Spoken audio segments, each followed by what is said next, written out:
myself. I'm John Hunsey. I'm chair of the board of the local Red Cross regional chapter here. I want to welcome you to our office. I want to thank you for coming, and I appreciate the work that you do. We were here this morning at 7:30 for our monthly meeting of our board, and I'm going to be rather quick here, but I wanted to share with you one of the things we do at the start of all of our meetings is a mission moment. And that mission moment is basically kind of centers our group as to why we're here. Why are we volunteering here? So if we don't have a specific person come in to share theirs, someone on the board steps up. And so I'm going to share with you why I'm involved with the Red Cross and why your considerations today are important from my perspective. I grew up in Burlington, Iowa. My mom was a nurse. If you grew up in the 60s and your mom was a nurse, there were three things a nurse would tell you they needed every day. And my mom was religious about it, and it was on her bureau every night, or it was in her pocket. The first thing was a scissor with rounded edges, because apparently they cut a lot of tape in the 60s.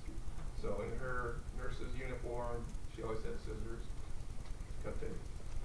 She always had a watch with a second hand, because back then you didn't put a cuff on, hit the button, and get the blood pressure. Nurses make blood pressure. She always had a watch with a second hand. It might not have been a fancy watch, but it could tell time, and it had a second hand. The third thing she had was a Red Cross button. She wore it every day.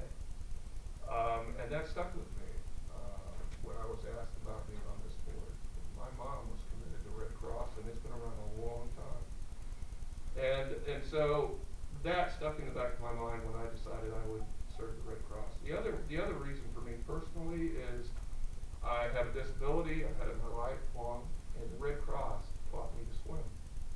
There's many of you in here that the Red Cross has taught to swim. There's many of you in here that the Red Cross has taught CPR to. If you haven't, we'd love to teach you.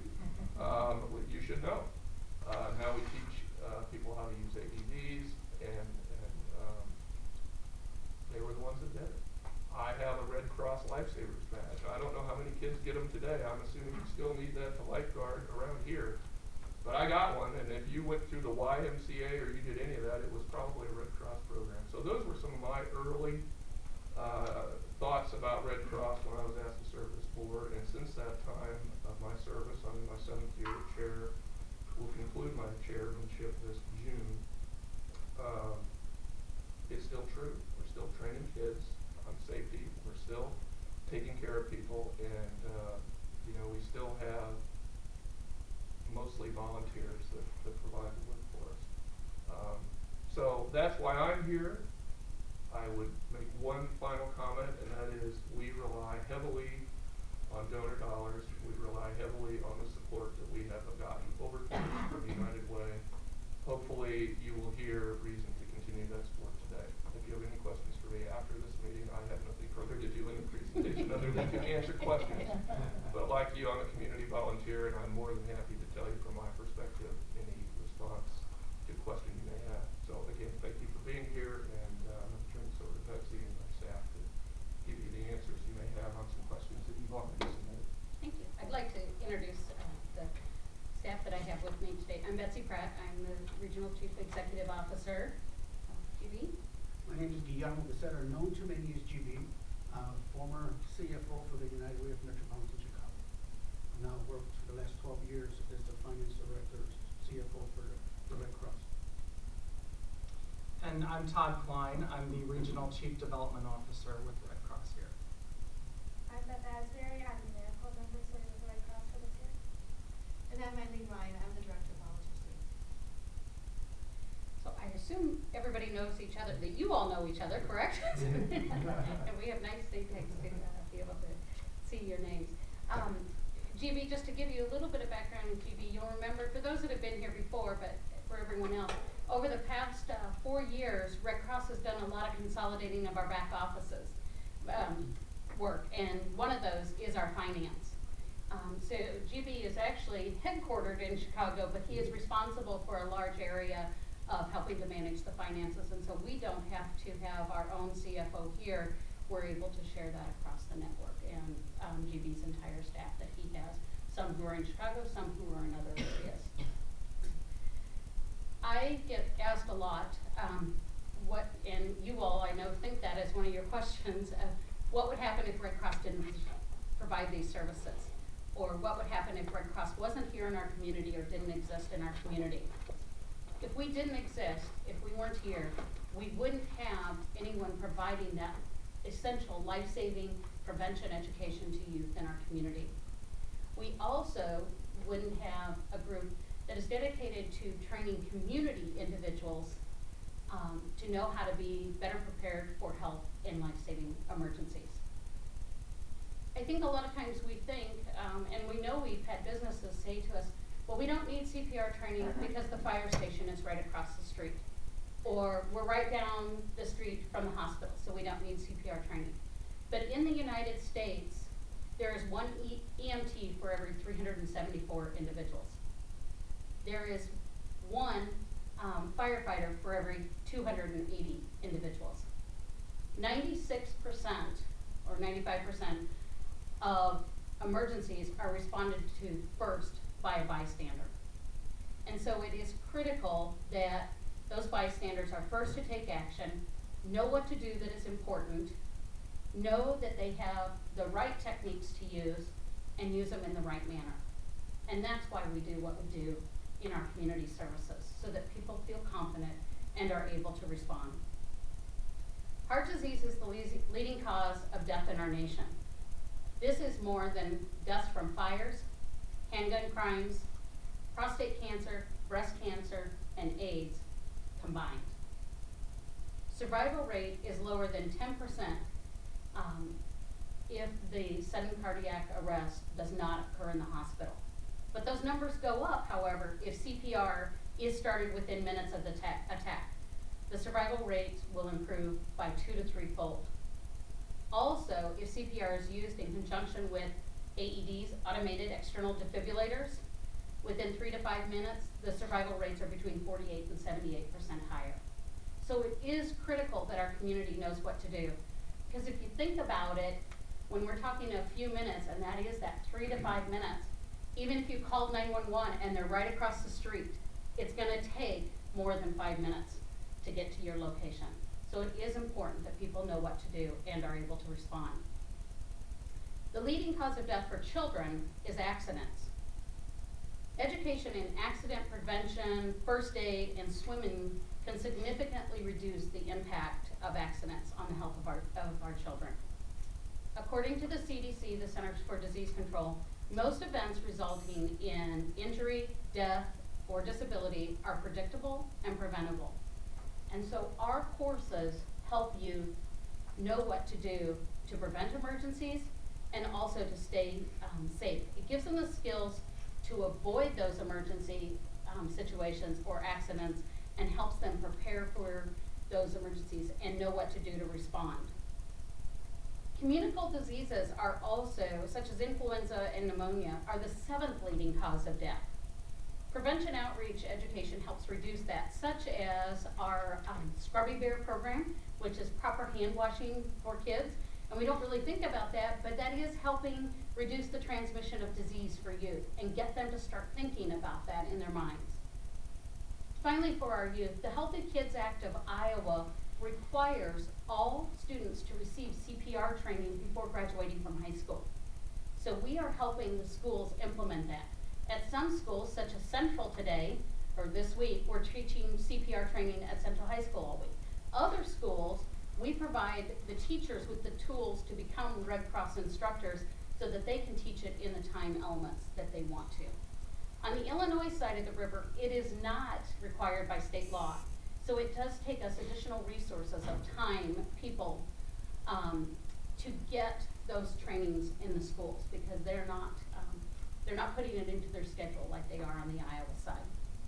We're the only agency that offers that training at the day, time, and location that best meets the needs. When we go on our tour, for those of you who haven't been on the tour, we're not going to see a CPR class today here in our building because the CPR class today is being held at Koenig. We're not going to see our youth classes occurring here because our youth classes happen all out in the community, such as today will be at Longfellows Elementary School, Jefferson Early Education in Moline, And tonight, we'll have a group of Girl Scouts in here doing badge work towards their babysitting badge. So you can see that we go where people need us most. We don't just say, come to here to our building. Our programs are nationally recognized and standardized.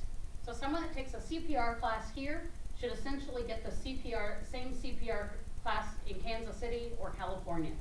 It is no different, and that it's been tested and scientifically tested in order to make sure that we are teaching the skills in the right manner to help people to remember the most.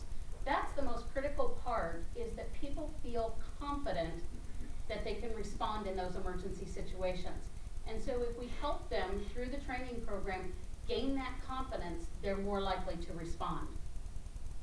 We emphasize in our training to help them overcome, as I said, that reluctance to act, and early recognition and treatment as well as prevention. Because again, if someone doesn't feel comfortable giving CPR, even though we hope that's what would happen at the end of a CPR training class, we want them to recognize that an incident is occurring and we'll call 911. That's the first step that people have to do. Because nothing will save someone in a sudden cardiac situation if 911 doesn't get called at some point. So that's the first step that we want to emphasize with people. Our goal is when individuals leave our classes, they'll incorporate safety into everyday activities and modify behaviors to reduce risks and feel confident they are able to respond in the event of an emergency. The knowledge and skills and confidence achieved by the participants result in safer families and safer communities right here in the Quad Cities. I have asked we've asked Beth to come here today to tell a little bit more about the youth program and what we're doing to help youth in the health and safety areas. Eileen, Beth, you want to start? Well, at your, to tell you a little bit about the youth program, at your table here you have a brochure that AmeriCorps uses to promote this in the Quad Cities area. Beth Asbury, who's going to talk to you in just a minute, she is an AmeriCorps member. If you're not familiar with AmeriCorps, it's a federally funded program. We call it the Domestic Peace Corps. And she has chosen to serve a year of service here in the Quad Cities instead of going abroad. And so these are the programs in here that Beth, and we also have one other AmeriCorps member, Meredith, who teaches in the Iowa Quad Cities, that they can go out and teach. Some of them are prevention programs, some are what to do after an emergency. But they're all to help the children become more prepared and to prevent emergencies and know what to do afterwards. So I'm going to turn it over to Beth and have her do a little demonstration for us. Okay, I'm going to stand up because I got stuff to show you. Like you said, my name is Beth Asbury. I'm an AmeriCorps member, and the AmeriCorps member is like a domestic Peace Corps. My position here with the American Red Cross is for 1 year, and I'm specially here charged with the health and safety education of youth between the ages of 3 to 17. In the past year, the Red Cross in the Quad Cities area has trained more than 40,000 youth with vital skills, including, like we said earlier, hand washing and first aid, staying safe while home alone. That's this one here, home alone safety. I also have classes in water safety and things like bicycle safety, just things like injury prevention.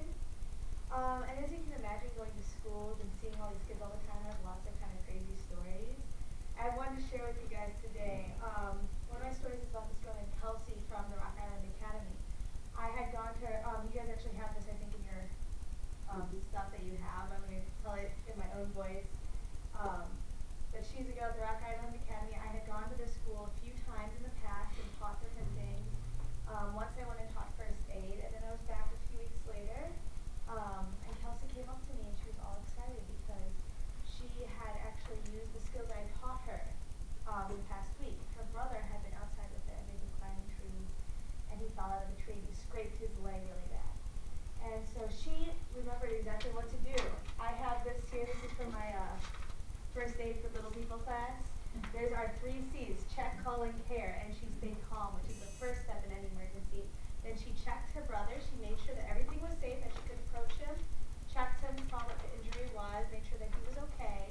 Then she went and got her mom. She called for help. She went and got her mother, got help. And then she went inside, helped her mom bring her brother inside, and helped care for him, helped get a Band-Aid on his injury. Now, a thing like a scraped knee on a kid is a very ordinary injury. Kids get scrapes and bruises all the time. But the way Kelsey reacted was extraordinary.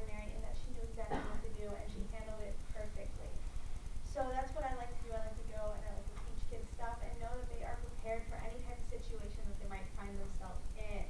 Alright, now like I said earlier, I do have a class about proper hand washing. And this is my Scrubby Bear class. I'm going to give you guys a quick demonstration today of what I do in this class. I promise I'm not going to make you guys do what the kids do. But this is my Scrubby Bear. This one's a puppet. We also have a full-size costume that I will actually be utilizing later today. I'll have a big Scrubby Bear standing next to me. And in the class, I first talk about germs and what germs are. I make the kids imagine the smallest thing they can think of in the whole world. You know, I'll get answers like ants and sand and crumbs and sometimes things like dinosaurs and my mom and really bizarre ones. But then I tell them that there's something smaller than anything else in the world. It's called germs and they live everywhere. And I have my pretend germs that I show them. Tell them that these are millions of times bigger than germs are in real life and we can't see these with our eyes. And scientists look through microscopes so that they can see these, and I use these to demonstrate to kids what they are and how they make us sick.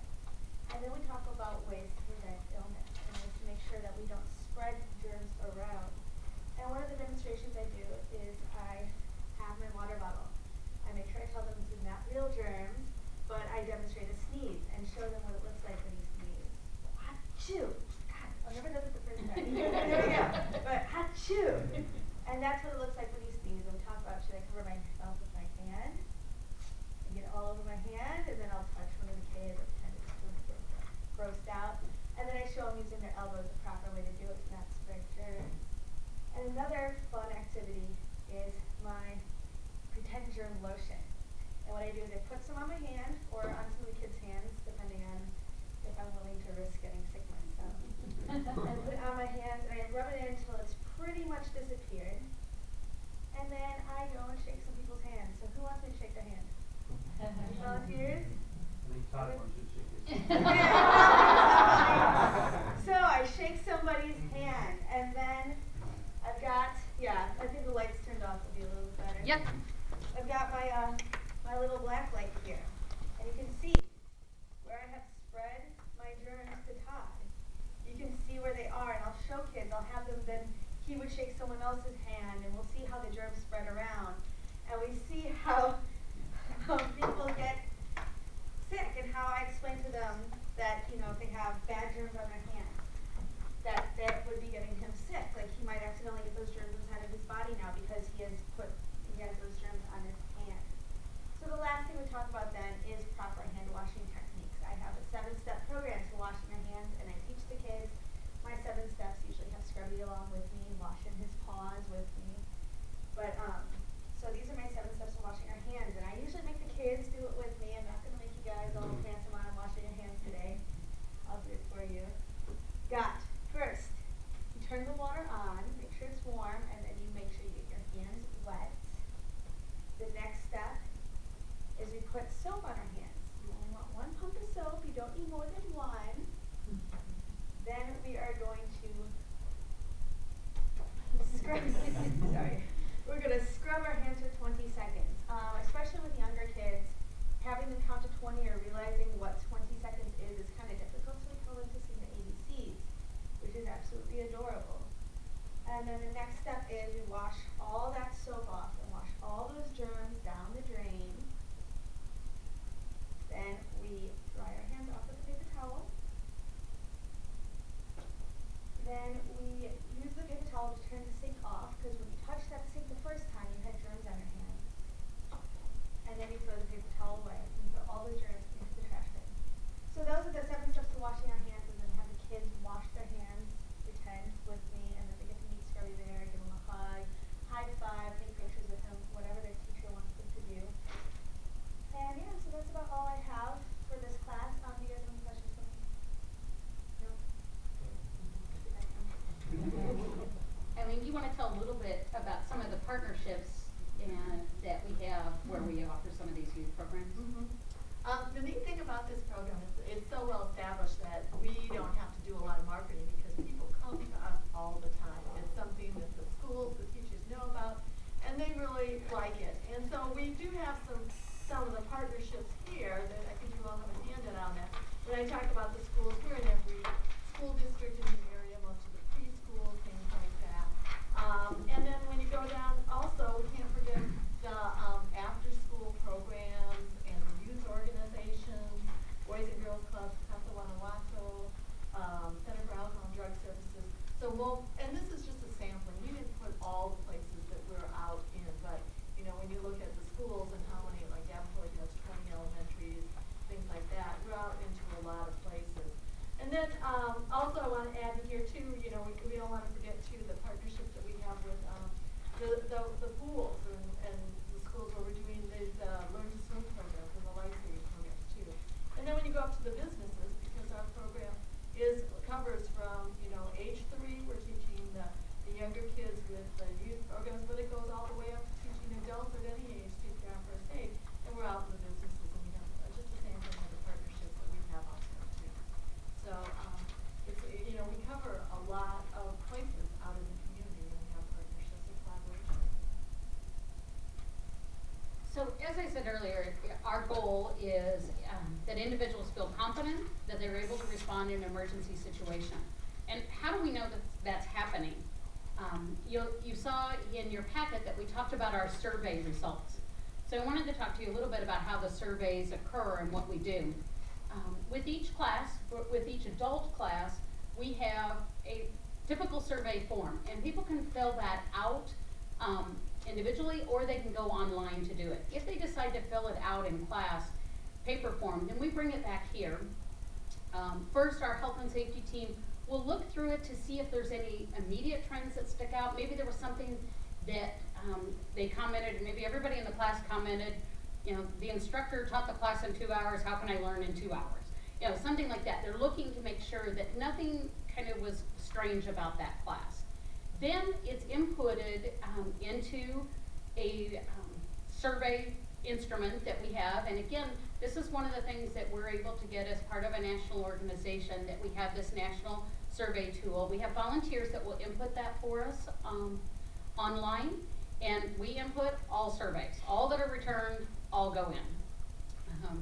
And then every quarter, we receive results throughout the fiscal year saying, well, this is how many, this is your survey count, here's the comments you received, and this is what, for your chapter, because it goes in by chapter code, it's telling us about the people that took the classes.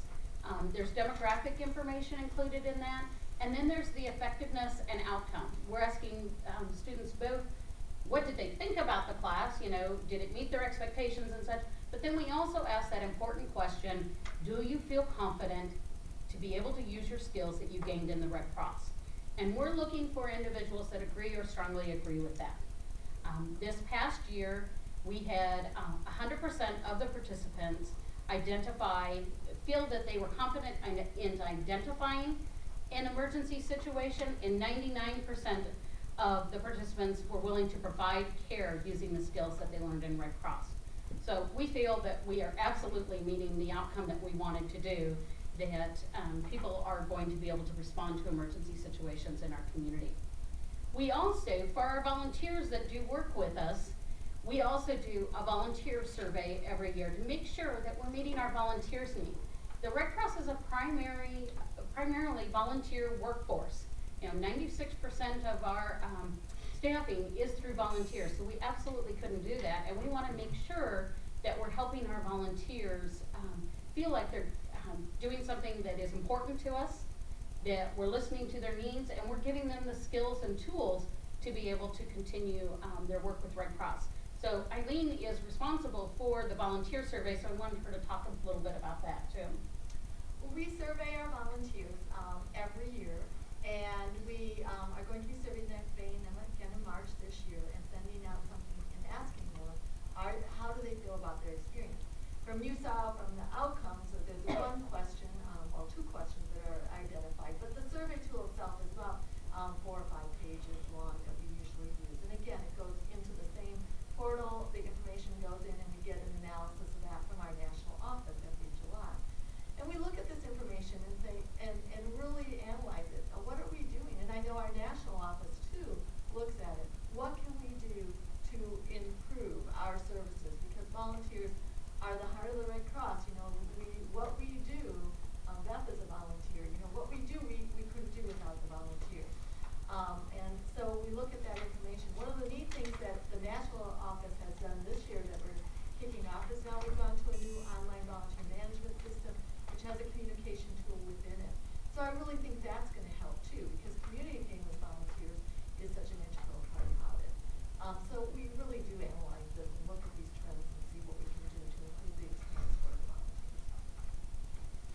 volunteers, actually report that 97% that their Red Cross assignment gave them the feeling that they were making a difference in their community. And then also, 97% also said they wanted to continue as Red Cross volunteers. And that's critical for us, that we continue to have our volunteers who want to stay long-term, that we're not just kind of turning them in and out the door. We rely on our partners to provide our programs. As we talked about from the beginning, you won't see a CPR class here today. You've got a small snippet of a youth program, but you're not going to see youth here. We provide our services with partners in the community. And we did give you a sampling of our community collaborations on the sheet. Your United Way dollars that you have allocated to the Red Cross in the past allows us for the AmeriCorps members to provide for that financial match. For a little over a $13,000 cash match, we're able to have 2 full-time members. We could not hire 2 full-time employees for a little over $13,000. They will spend a year with us. At the end of that year, they receive an education award, and that is part of the grant that we're involved in. That's part of the federal government's money that comes with the AmeriCorps, is that they will receive an educational match at the end of or an educational award at this that they can use to pay student loans or to further their education.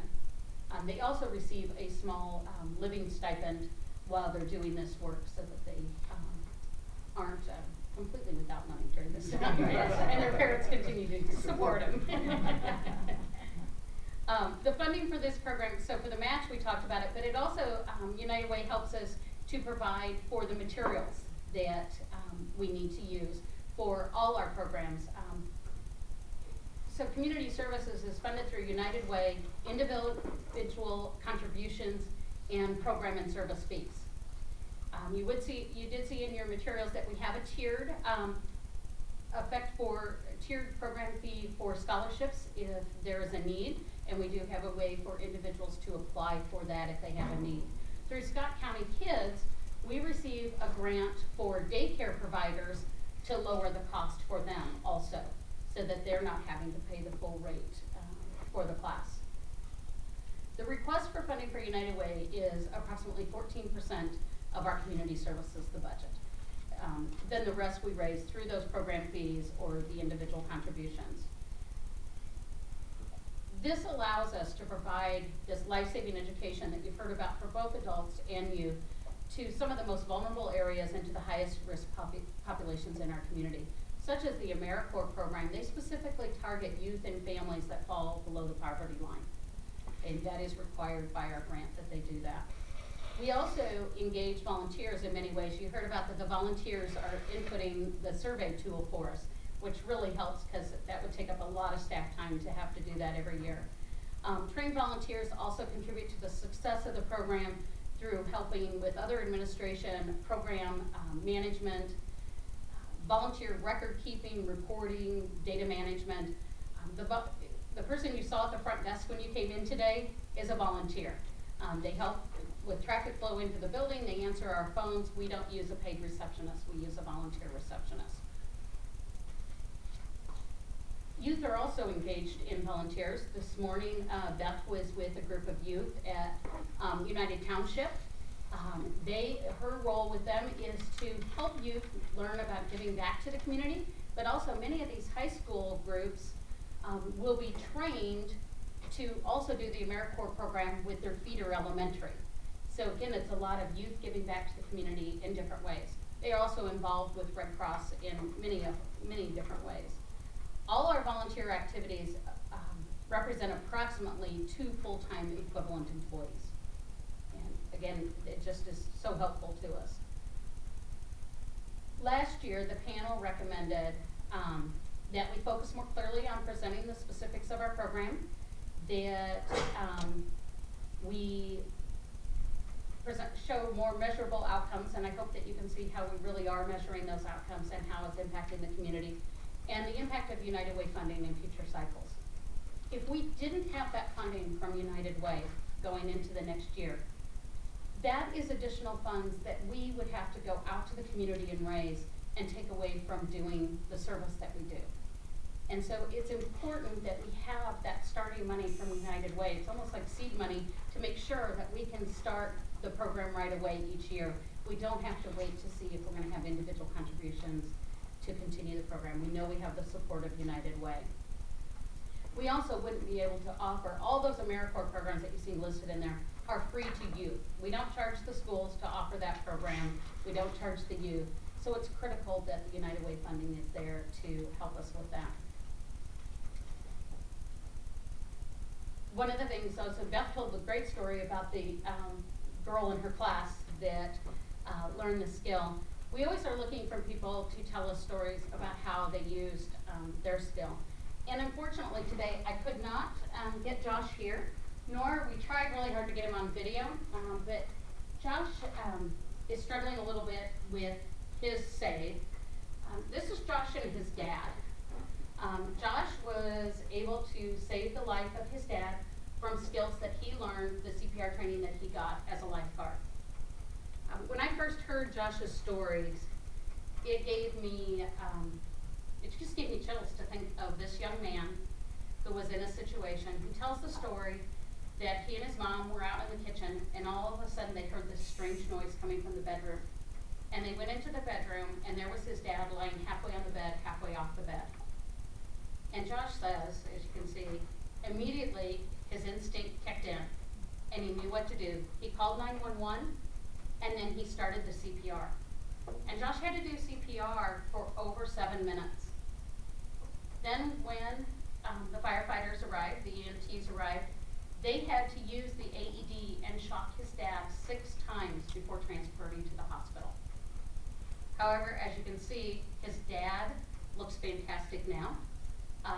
He did have 2 blocked arteries and was in intensive care for over a week, but he has no restrictions and is able to do everything he wants, he said, except for going to fast food.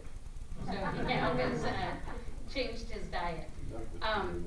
Josh is real hesitant right now to kind of talk about this, but he did let us take his picture and tell his story, but someday we'd like to get him on video telling his story, but he's struggling a little bit now of the implications after this happened. But I think this really shows that whether you're an adult or a high schooler or a youth, that the skills that we're giving individuals, we spend so much time helping them learn those skills that when that emergency happens, that it is instinctively kicks in.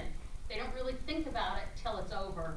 What were they doing and the implications of what they had to do. So I'm going to stop there and give you all an opportunity to ask us perhaps some questions. We did answer, you have a copy of the site visit questions that you asked.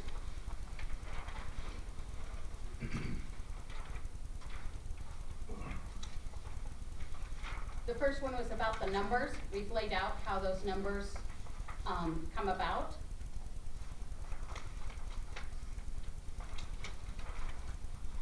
You also asked about the dramatic difference between males and females. That's because many of our classes are taught in manufacturing locations, which are more heavily men than women. So that's why we see a lot higher number of, or I guess it was, yeah, males versus females, sorry. And then our satisfaction rate for volunteers, Eileen talked about what we do to make sure our volunteers are satisfied by surveying them. We have every other month, we host a volunteer social, which is basically a potluck lunch. And we have a speaker, whether generally related to the Red Cross, but maybe not exactly with the Red Cross. Like we've had the weathermen come in and talk about how they predict storms and busy storm season. But to give them some education back for the work, and then they get to come together as volunteers and enjoy a meal together. We have a volunteer recognition event every year, and we do that as part of our annual meeting. And then also with National Volunteer Week, we always try to do something special during that week for our volunteers also to recognize their efforts. So I'll stop and be quiet for a moment. Oh. I may have missed it, but how many paid staff do you have in the chapter, this chapter? For this specific program or for Chapter as a whole. Chapter as a whole. We have 12 paid staff as chapter as a whole. I recognize the importance of volunteers and that you can't run your program without volunteers. And again, I may have missed it in here, but I see your outcomes, a lot of them are based on volunteer satisfaction. Mm-hmm. How does the funds you get from the United Way uniquely impact volunteer satisfaction? So, gosh, I mean, was it 7 years ago, 8 years ago, approximately, we previously had a coordinator of volunteers who spent less than 20 hours a week coordinating our volunteers.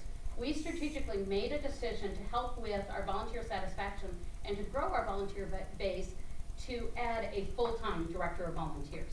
So that really helps. I mean, not only is Eileen setting up the processes that need to be there, but she serves as an advocate for those volunteers. So if a volunteer feels they're having an issue, maybe it's even great things, but Eileen's the one looking out for them. She actually has her desk right up front here in the corner, so when volunteers come in, she sees them, they see her, they can stop in her office, and she's making sure that all of us are focused on the volunteer's needs. So when she places a volunteer, it's not just like, well, Betsy, here's a volunteer, you asked for them to do this. She's making sure that we're engaging that volunteer and having to work with them, which really increases the satisfaction. So is some of the funds from United Way then going to that position? Yes. Okay. I have a question. I've always, I look at the financial numbers and I'm not a specialist in any of this, but I notice that sometimes a number pops out at me that doesn't seem, it seems high or low, and so that's why I have a question. On the page, right at the beginning where you show the $485,000 used towards this program, Mm-hmm. and then the expenses, and I understand that because it's mostly volunteer, that a big chunk of expenses are gonna be, employee compensation and things like that. I understand that completely. The fundraising appeared to be about 20% of your budget, and that seemed peculiar to me. I noticed that doesn't appear in your main,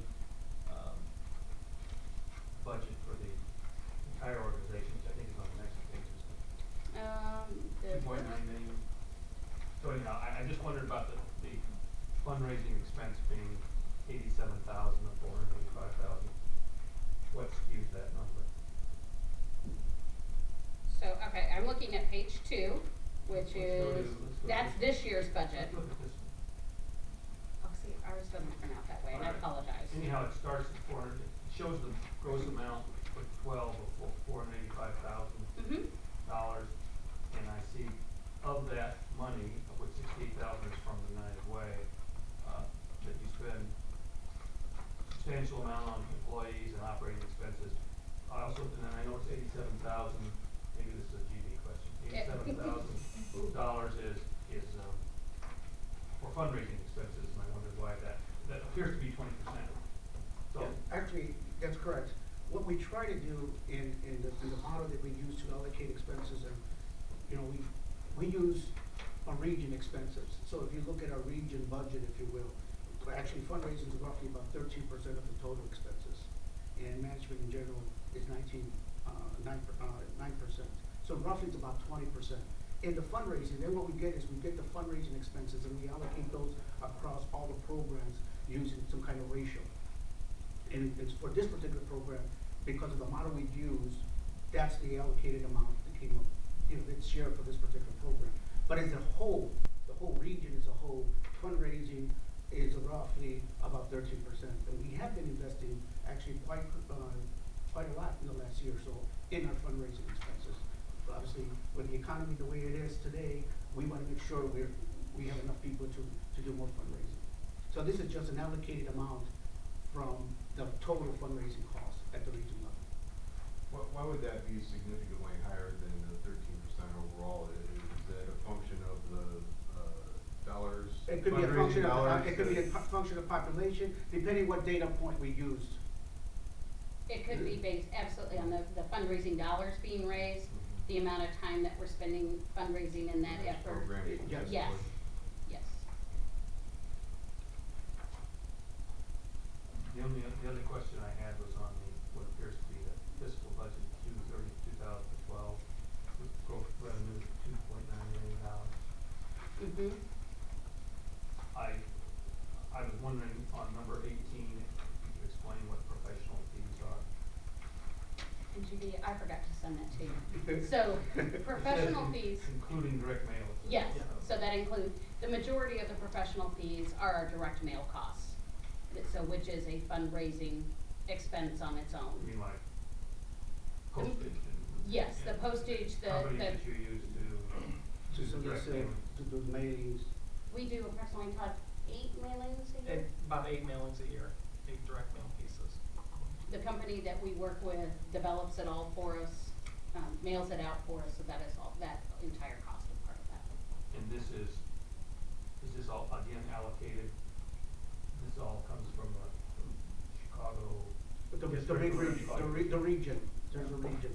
So in this particular region, you have what, about 1, 2, 3, 4, 7 chapters.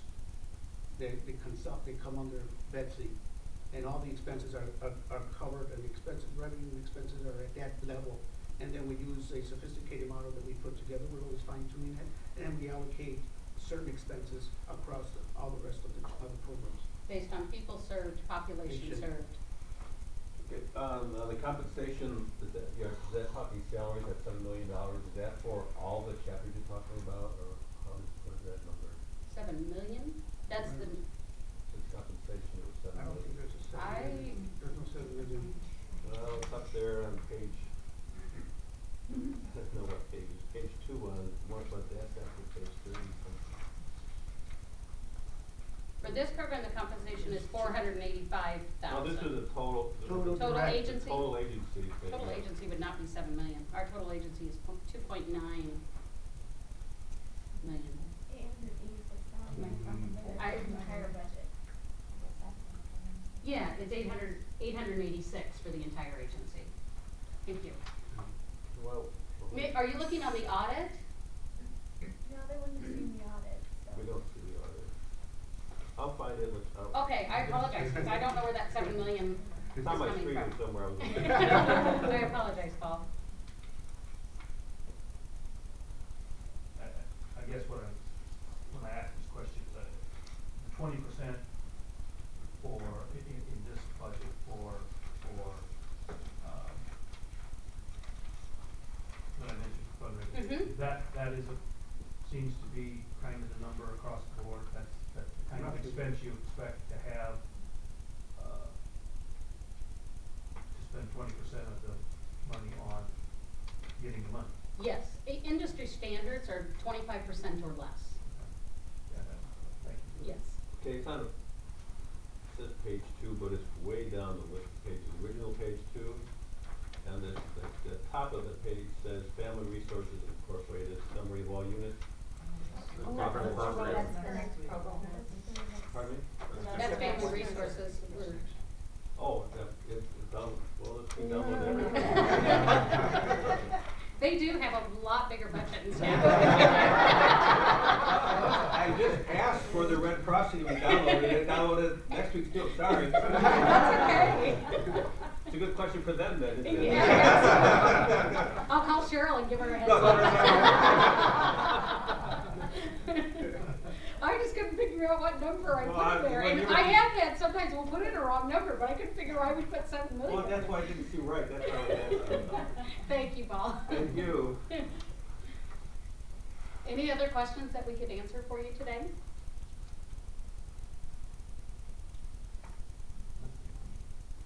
Well, I like the other question. Yeah. Do you have a babysitting training service? And I think you said you did 174 last. Babysitting training class, yes. Right. Mm-hmm. You did 174. And I know that's a fee-based thing, you charge the children $40, right? No, it's more than 40. Well, what?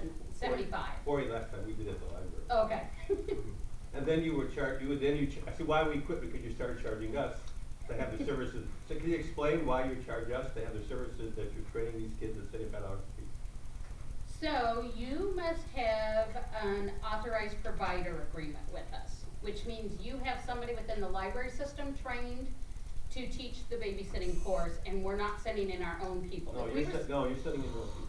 then we wouldn't charge you for that, because we would charge the community-based price, which is $90 or $75 for babysitting, and the youth would pay, or the parents, very few youth the parents pay us for that class. Our agreement, now I know like, and I'll take, I know at Bettendorf, that we negotiated with them, because they wanted to charge us a room fee, and we negotiated that, could we still continue this without the room fee, because that would change our pricing Right. if we had to do that. Ann Kepler had to not be here today, and I apologize for that, she had to go to another meeting. I'm not aware of a situation where we're charging you to use the program when it's our own instructors. Now, we do have some agreements with organizations, the WISE being one of those,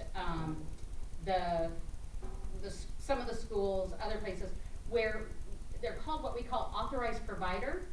And we've said, you can charge whatever fee you want, but we need back for the program materials, the time we, do to get the certificates, all of that, we need back a certain dollar amount per student that you teach. But I'm not aware of that. Paul, let me look that up, Yeah, because we. and I'll check with we Ann and I'll quit get back to doing you. it because we didn't wanna pay the fee that the kids are already paying, whatever. Yeah, that doesn't, it doesn't make So it sense didn't to me. make sense to us either, so we'd like to offer those classes, but we don't want, we weren't charging rent for the room either, we were just using room. So is this the one out at Eldridge? Yes. Okay, that's what I figured. So let me do some checking and I will get back to you. Do you want me to send a message through you, Leslie, and you'll get it to Paul? Okay, That's fine. okay. Or you can send it up to me, my email is somewhere. I can look up on the Scott County Library system. I was just curious how long some of these classes last, like the babysitting, and how many times a week or month or? So the babysitting class, we try to have somewhere in the community at least once a month. And then during like break times, we'll have classes set up specifically around breaks so that you can take them. The general CPR and first aid that is open to the community will have several classes a month. And it kind of depends what you want to take. We do a class for medical professionals called CPR for the Professional Rescuer. That one we generally only hold once a month because there's not quite the demand level for it. A community class in adult CPR with the AED training, we'll probably do at least 2 nights a week and at least 1 Saturday a month. And it kind of ebbs and flows depending on the time of year. Night classes we've discovered in the summer don't go very well at all. One of the new things that we have started during this past year is a blended learning program, where with blended learning, I can do most of the class that an instructor would stand up and teach, I can do that online. And then I can come in and have my skills checked and have the skills portion with an instructor. So that really reduces the time that I have to have in a classroom. Many individuals, but also businesses, are very interested in this new blended learning because it reduces the time that people are sitting in a class. And it's very self-instructed. You just work your way through the computer program and take tests along the computer, and then you come in and have your skills tested. How then does that impact your cost, or is that all volunteer cost washed? It's all washed. I mean, the cost doesn't change whether they're doing blended learning or, it actually reduces costs for us, absolutely. But it doesn't change the fee cost with it, because it's kind of almost that, okay, we're gonna charge you a convenience fee for this way that people want to move that direction. There is a lot of information though this year. We've also begun to put a lot of information online. You'll notice we talked about the digital download information that is available. We have a first aid app that people can download either on their Android phones or their iPhones or iPad. We also have preparedness information that you can go out and get, and students that take the class, once they're certified, can receive, they can sign up to receive quarterly email refreshers, so that they can take that, okay, gosh, I forgot, is it 30 compressions to 2 breaths, 1 breath, and they'll receive quarterly reminders on that.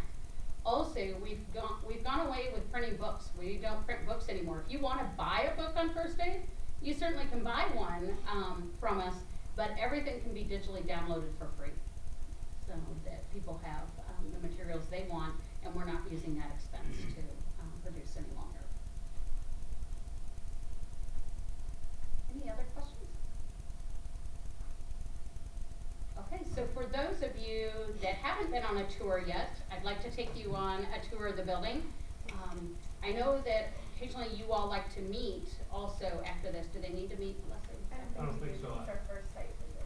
I would just make one comment before you Sure. take them to the members panel. Next week is the meeting where we're gonna meet back at United Way at 9:30 and then go to Family Resources things. They're gonna pick us up and take us there, so everybody try your best to be there. I guess that's in the bus. Thank you. Okay, thank you, Bob. Thank you. All right, thank you. So we'll start our tour here, so those that have already seen can leave, and those that wanna stay. Next week. I was wondering if that's. Yeah, these are my book club. Yeah. Hopefully in good terms. I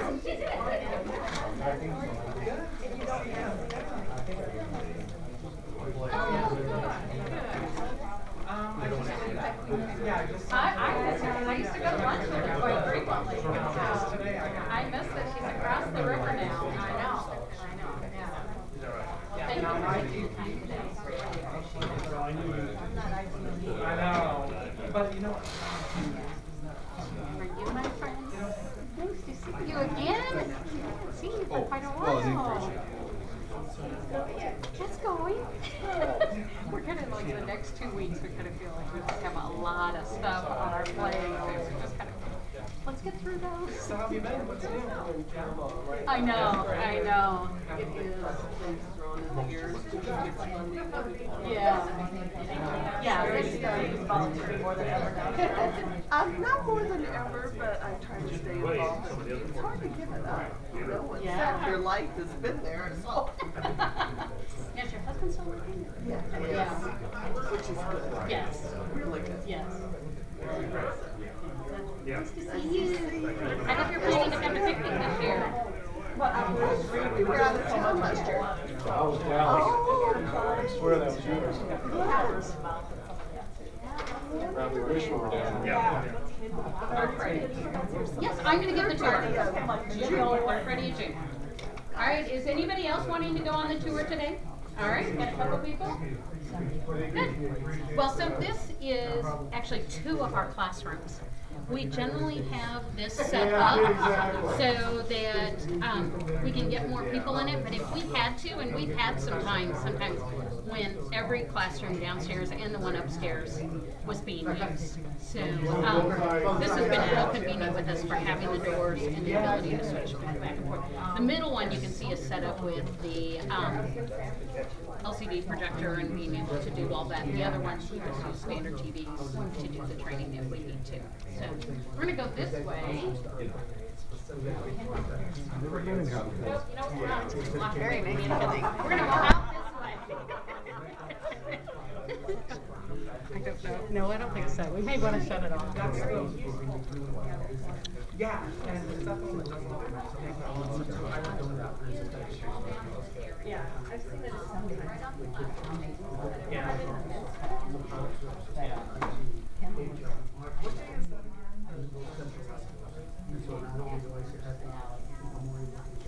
Oh, it is. It's March 6th, and that is the day after our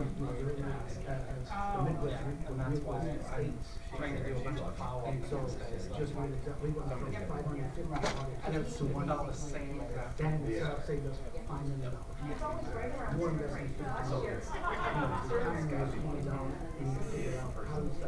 Hopefully this is our word. Great to hear that.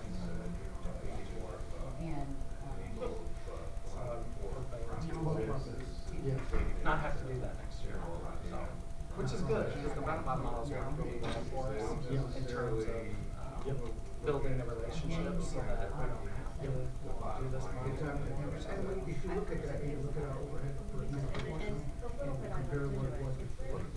Yeah. You know, that's just, Betsy now is focusing more on the. Yeah. mission. Yeah, we've had, they've had great success here, but I know they're not focused. So she doesn't have to worry about. Big deal with I have my money doing paid it, but for like it. You don't have this to worry morning, about it. board I'll take meeting care was of doing it that for everybody. You just And we're gonna have focus on some mission, mission services that we provide to see. I think more and you more know, United it's set Way up to do to, that. so I've that been through the with my years, counterparts you're over building United relationships and doing more monitoring the face-to-face business. tasking They're trying to instead of, you know, they sometimes find so many so, issues. They're trying to figure out, hey, Yeah. does it make sense to consolidate the back office, not just for United Way? Yeah, so, well, good, it was good to see you. Yeah, how many more times you have to do this? So it's, you Yeah. know, it's, like I told you, it's a journey, it's a fun journey. Yeah. And it's got its ups and downs and so forth. You know, to go from 550 audits to one audit in 2 years. To go from 550 something, county systems to one system. To go from 500 payroll systems to one system. Yeah. And money being saved and built and put them back into the community. Because, you know, funds are low, what you say, funds are low, the debts are high, and you wanna smile when you have to smile. Good for you for having a smile, I'm sure that was a tough 2 years. Oh, yes, That was good work. and you know what, we probably haven't finished, the Yeah. road's still ahead, but Yeah. I think we're in the right path, and I think, and I appreciate, I think United Way gets it, and that's one of the things that I have, we got Bob Burdell, who's the CFO for the United Way, the world. You know, he started this whole position, 4 or 5 years ago, we started talking and saying, this is the road, this is the road. we're taking. So, you know, watch out, because we're coming, we're gonna do it, Yeah. and then he wanted us to do Yeah. something like that, you know, to consolidate, Yeah. which makes sense. Yeah. I'm stuck, I'm going, you know, I see stuff like that, centralize it, figure out what it is. I know. And save money. Part of the fears I think is that we have locally.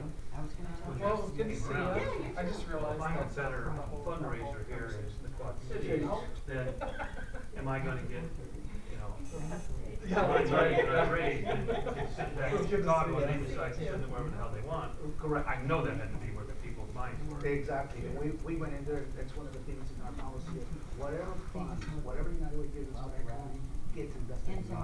And